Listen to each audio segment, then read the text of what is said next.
আরএসএসকে নিয়ে শুভেন্দুর মন্তব্যের প্রকাশ্যে বিরোধিতা করলেন দিলীপ ঘোষ। ফের বিজেপির দলীয় দ্বন্দ্ব প্রকাশ্যে।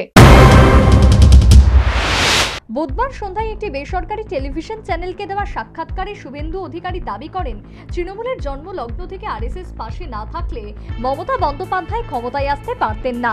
বৃহস্পতিবার সকালে সাংবাদিকদের প্রশ্নের উত্তরে দিলীপবাবু বলেন, আরএসএস কাউকে ক্ষমতায় আনেন না, ক্ষমতা থেকে সরায় না।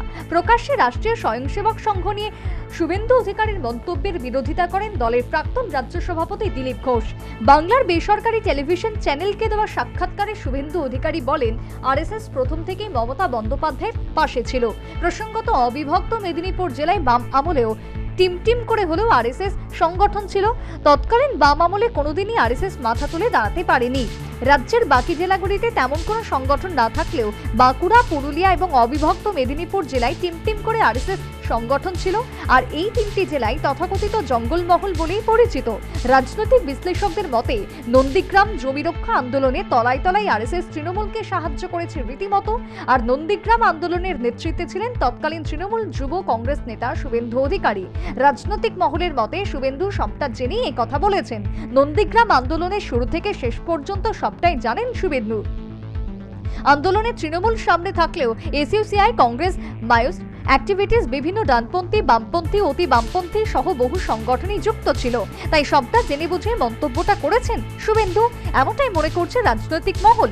যদিও বৃহস্পতিবার দিলীপবাবু সুকৌশলে আরএসএসকে এই বিতর্ক থেকে সরাতে চেয়েছেন। দিলীপের ইঙ্গিতপূর্ণ মন্তব্য হতে পারে তখন উনি মমতার সঙ্গে ছিলেন, কি হয়েছে না হয়েছে আমার জানা নেই। মমতার সঙ্গে আরএসএস এর কোনো সম্পর্ক নেই, তারা সমাজ পরিবর্তনের কাজ করে। আরএসএস এর সঙ্গে মমতার ঘনিষ্ঠতা নিয়ে দীর্ঘদিন ধরে অভিযোগ জানিয়ে আসছে বামেরা। তাদের দাবি, প্রকাশ্যে হিন্দুত্বের রাজনীতির বিরোধিতা করলেও গোপনে আরএসএস এর শীর্ষ নেতৃত্বের সঙ্গে যোগাযোগ রেখে চলেন মমতা বন্দ্যোপাধ্যায়। বামপন্থীদের দুর্বল করতে মমতার সঙ্গে আরএসএস হাত মিলিয়ে চলে বলে দাবি তাদের। এমনকি আরএসএস এর পত্রিকাতে মমতাকে দুর্গা বলেও সম্বোধন করা হয়েছিল একটা সময়। ওদিকে স্কুল জীবন থেকে সংঘের স্বয়ংসেবক হিসেবে কাজ করে এসেছেন দিলীপ ঘোষ। আরএসএস এর প্রচারক হিসেবে গোটা দেশে কাজ করেছেন তিনি।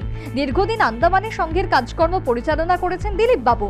সক্রিয় রাজনীতিতে এলেও সংঘের সঙ্গে তার যোগাযোগ এখনো অটুট। এমনকি সক্রিয় রাজনীতি ছেড়ে সংঘের কাজে ফেরার ইচ্ছাও প্রকাশ করেছেন তিনি 2022 সালে। আরএসএস কে সামনে রেখে বঙ্গ বিজেপির দুই শীর্ষ নেতার বাকযুদ্ধ আবারও নন্দীগ্রাম জমি আন্দোলনের নামে ষড়যন্ত্রকে সামনে নিয়ে এলো বলেই মনে করছেন সিপিএম নেতারা। বিপিন সরকারের রিপোর্ট, নিউজ ভ্যানগার্ড।